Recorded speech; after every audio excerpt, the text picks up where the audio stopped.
Tapi ada keinginan nggak sih Mbak Keinginan apa? untuk rujuk kembali?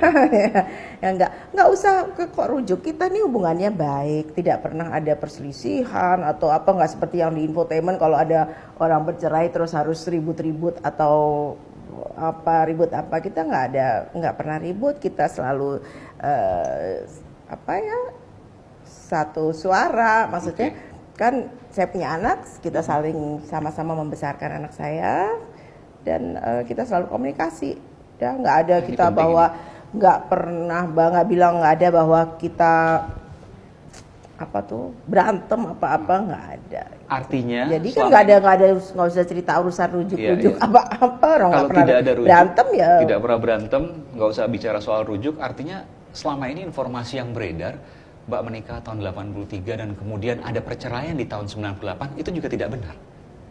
Ini apa pertanyaannya?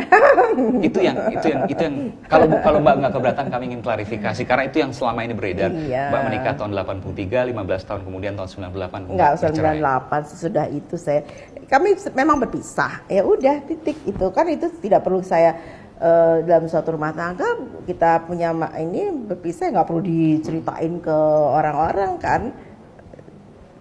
Jadi berpisah itu kalau tidak keberatan boleh nggak? Maksudnya apa Mbak? Kenapa kamu mau tahu? Karena kan ada kemungkinan nanti Pak Prabowo juga jadi presiden sehingga Ya kalau ada sesuatu ya kalau yang jadi harus diceritakan. presiden ya nggak apa-apa ya, alhamdulillah jadi presiden. Kan kami selalu akan mendukung, mendoakan, dukungan kami berupa doa dan selalu mendoakan agar semuanya lancar, tugas-tugasnya lancar dan diberi kesehatan, diberi hidayah rahmat dari Allah Subhanahu wa taala agar bisa menjalankan tugas dengan sebaik-baiknya. Tadi video di awal Madam Prabowo, saya menyebut Madam aja nyonya ya. Di awal perhatikan statement Madam Prabowo ya, Madam Titik Soeharto ya. Di awal perceraian ya, kalau orang yang bercerai ya, tidak ada perselisihan. Terus di akhir-akhir setelah ditanya sama hostnya, bilang lagi apa pisah, yang benar pisah apa cerai ya. Kalau cerai itu sudah ada keputusan dari pengadilan agama bahwa si A si B ini sudah tidak ada hubungan suami istri. Kalau pisah ya itu dalam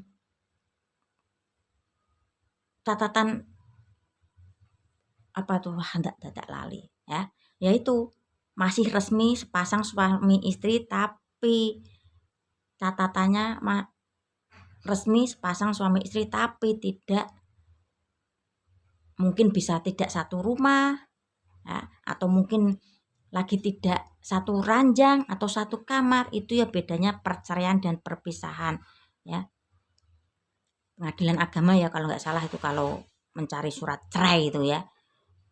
Atau ada kemungkinan lagi nih ya, ya kalau Pak Prabowo tidak jadi presiden ya berkata cerai, sudah cerai ya. Tapi kalau Pak Prabowo jadi presiden ya belum cerai atau cuman pisah gitu.